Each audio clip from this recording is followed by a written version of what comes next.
Show me the money.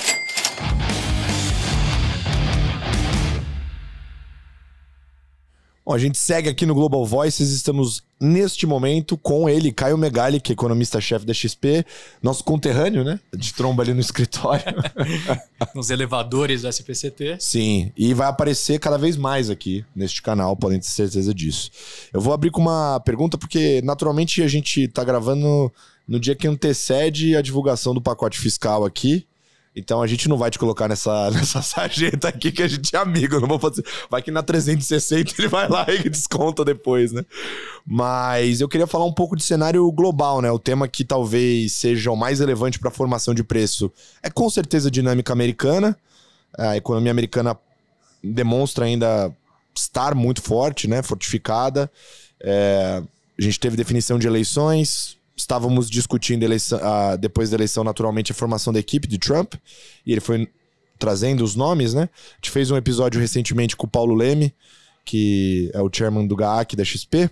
E ele falou que a maior dúvida do mercado era justamente essa, né? Um dos nomes, especificamente o secretário do Tesouro.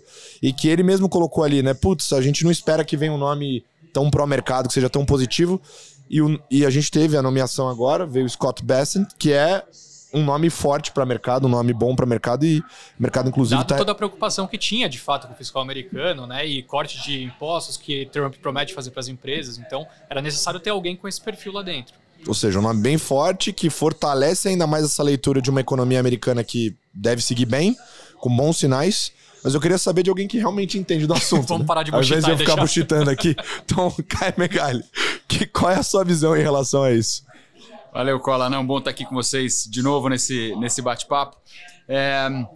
Ele é um cara que tem uma experiência grande no mercado financeiro, né? O Scott Bessent é um cara que trabalhou com o Soros lá atrás, Druckenmiller, um cara que conhece bastante a dinâmica de mercado e conhece a importância do fiscal ajustado. Ele tem dito que ele vai para a tática 3-3-3. O que é essa tática 3-3-3? 3% de déficit público, o déficit está em 7%, então ele quer cortar pela metade o déficit público americano. Isso é muito importante porque o Trump tem falado em cortes de impostos, né? O déficit já está ruim, com cortes de impostos pode ficar ainda pior. Mas se o secretário do Tesouro, que é o equivalente ao ministro da Fazenda do país, tem essa cabeça, já segura muito o ímpeto e vai buscar alternativas de corte de gastos, etc.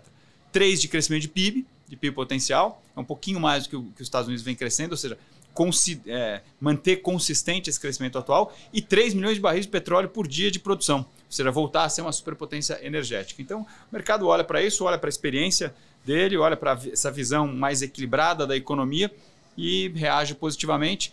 Não acho que é suficiente para reverter a percepção de dólar forte, ou seja, não vai ser a nomeação dele que vai trazer o real de volta lá para 5,40, 5,30, nem as outras moedas emergentes. Também não vai reduzir drasticamente as perspectivas de inflação, né? O Fed vai continuar pressionado, vai continuar ali tendo que cortar o juro com bastante cuidado, mas certamente é uma indicação de que aqueles que temiam uma política mais radical do Trump, pelo menos na economia, a sinalização do principal nome não é nessa direção. E do ponto de vista geral, depois de uma eleição que foi surpreendente, o Red Sweep, todo o domínio republicano e agora um anúncio como esse, qual que é a sua visão a respeito do cenário global quando a gente leva em conta que a maior economia do mundo segue crescendo? Há uma preocupação em relação à inflação, mas uma situação claramente muito melhor do que a nossa atualmente, e com os novos nomes que estão sendo postos nos seus respectivos cargos. Qual que é a análise geral para o US nesse momento, Caio? Cara, eu dividiria entre política e geopolítica de um lado e economia do outro. Política e geopolítica é volatilidade. A gente não sabe o que vai vir ali das relações do Trump com outros países, a gente não sabe o que vai virar dessa polarização que não é tão polarizada assim, porque, né, a vitória republicana foi muito mais forte do que se imaginava, com voto popular, com vitória como você falou, teve o Red Sweep, né, com vitória na Câmara, com vitória no Senado. Então, acho que dali, especialmente nos outros temas não econômicos, guerra, etc., pode vir muita volta. Agora, o ambiente econômico para países emergentes e para o Brasil em particular, eu acho que não é ruim. Eu acho que o crescimento vai continuar importante. A inflação desacelerou, pelo menos no curto prazo. O Fed vai ter espaço para cortar juros, pelo menos mais 100 pontos percentuais, mais umas 4 de 25 aí ao longo do tempo, pelo menos, né? E as commodities se estabilizaram. O petróleo, por exemplo, que virou fundamental aqui para o Brasil. Acho que o petróleo, assim, meus números mágicos na cabeça é o seguinte: entre 70 e 80 está ótimo. Acima de 80 preocupa na inflação. Abaixo de 80 começa a pegar do lado da arrecadação, da balança comercial. O petróleo está em 75. Ou seja, está bem ali no meio do caminho da banda, que me parece um bom nível para a economia brasileira.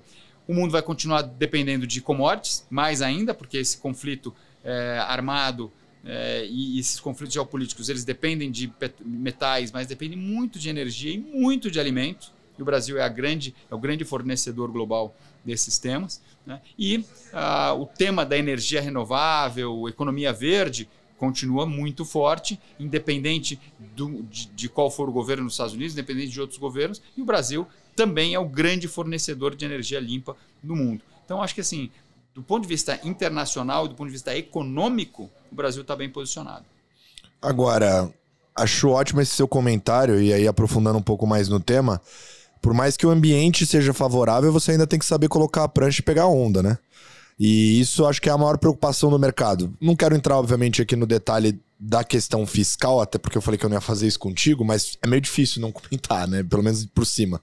Mas a gente está às vésperas desse pacote que até agora, pela leitura do mercado, não deve ser algo estrutural, deve ser algo mais conjuntural, mais de curto prazo, para apaziguar a situação e trazer algum nível de controle de curto prazo.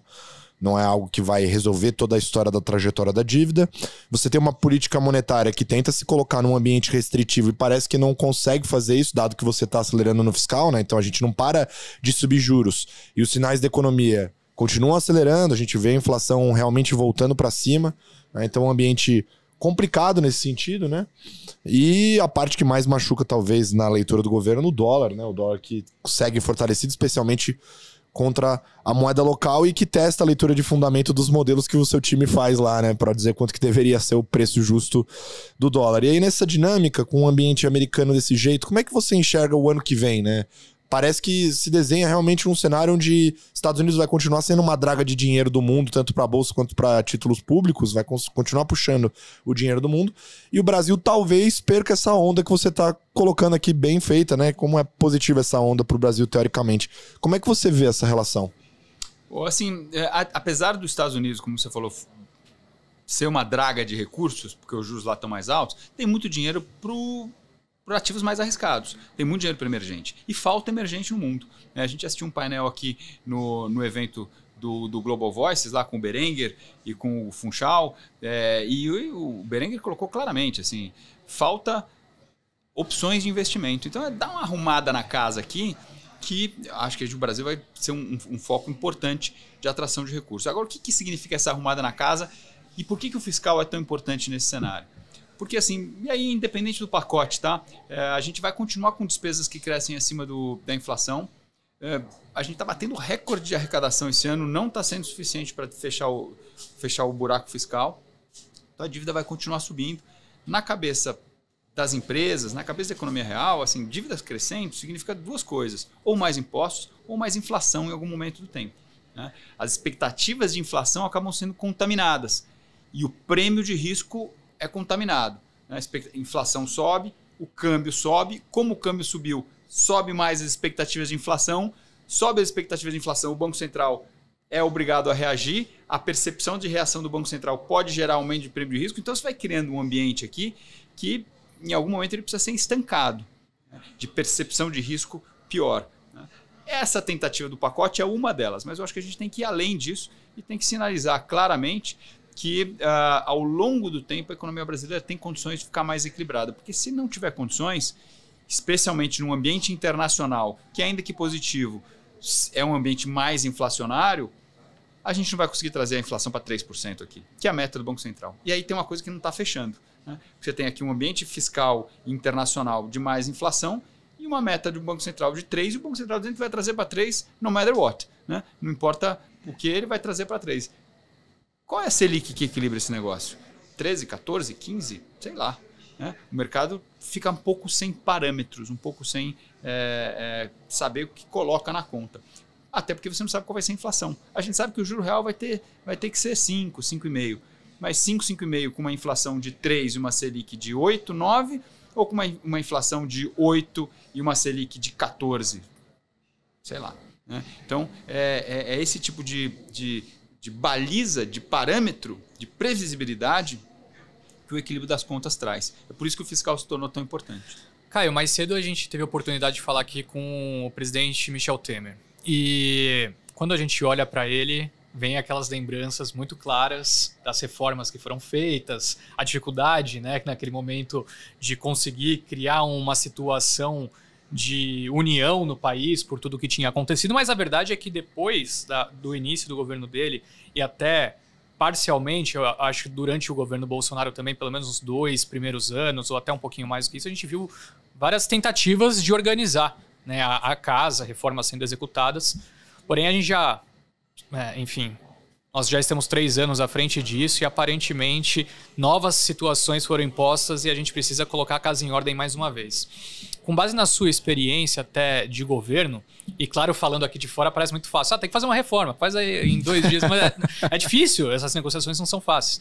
O que você acha que de fato é factível a gente esperar até 2026? Dá para ter uma expectativa grande de alguma reforma que ajuste essa trajetória da dívida? Ou de fato seria uma ilusão muito grande? Mude de sobrevivência, né, até lá. Mude de sobrevivência. Assim, o manual político, né, e eu tive um painel há muito pouco tempo atrás com o Paulo Artung, ex-governador Paulo Artung, e ele falou exatamente isso, ficou na minha cabeça. O manual político diz o seguinte: no primeiro ano você faz ajustes, faz reformas, né, põe o trem no trilho para depois você conseguir passar o resto do mandato um pouco mais confortável e até dar uma esticadinha ali no final, indo para a reeleição, né, ou para a eleição do seu sucessor. E o que a gente tem visto agora foi que não foi no primeiro ano, o primeiro ano foi um vale tudo. O segundo ano também ainda não, agora que a gente está chegando no final, que nós estamos elaborando o pacote de assim, remendos para que as despesas públicas não cresçam tanto. Pode ser que pare de pé para 25, 26, mas também não acho que grandes reformas vão vir caminhando para a segunda parte do mandato. Então, acho que se a gente andar ali meio mais ou menos ok, conseguir dar alguma previsibilidade, o mundo ajudar, a gente vai até a virada do mandato. E aí no primeiro ano do próximo mandato, seja lá quem for o presidente, abre-se uma nova janela para que reformas mais profundas voltem a ser feitas, né? Com o voto popular e com aquele espaço, né? Aquela distância entre a eleição seguinte que dá tempo para que você tome medidas um pouco mais que até são impopulares no primeiro momento, mas que ao longo do tempo geram frutos, geram crescimento, geram estabilidade, e a gente já viu várias outras experiências nessa direção. Governos reformistas conseguem ter bons resultados nas urnas ao longo do tempo. Bom, eu vi hoje uma comparação super inteligente feita pelo Faria Lima Elevator, um abraço pra galera do Faria Lima Elevator, né? Compararam o Botafogo com o Ibovespa. Falaram que chega a dar algumas alegrias, ele sobe, mas depois volta tudo, né? Então eu queria saber do Caio Megali, o Palmeiras vai ser campeão do Campeonato Brasileiro, você acha? Pô, que crime perguntar isso hoje. O programa vai à hora daqui uns dias. Nós estamos aqui às vésperas do jogo, Palmeiras e Botafogo. O Botafogo jogou muito bem ao longo do campeonato inteiro. Deu uma rateada aqui recente. Se o Botafogo jogar amanhã, como jogou boa parte do campeonato e como jogou o mata-mata da Libertadores contra nós lá atrás, vai ser um jogo bastante difícil. Então está bastante aberto. Eu acho que até está sendo um pouco cedo demais essa coisa de que essas comparações com o Botafogo, com, né, as derrapadas no final do ano. A gente ainda tem muito campeonato e o Botafogo tem um timaço, já mostrou que pode jogar muito bem, está na final da Libertadores, ou seja, está tudo muito aberto. O Megali, se ele quisesse ser dirigente de clube e dar uma entrevista, né? Dava pra trabalhar no jogo aberto e na XP. Mas sabendo que vocês dois são palmeirenses, eu sei bem o que vocês estão pensando de verdade. E como eu sou um palmeirense forjado nos anos 80, a gente suspeita de tudo e teme uma parmeirada até o último minuto. Então, perfeito. Vamos com calma. Depois você troca uma ideia com ele lá pra ver se você aprende alguma coisa. A gente vai ficando por aqui. Um beijo. Tchau. Show me, mano.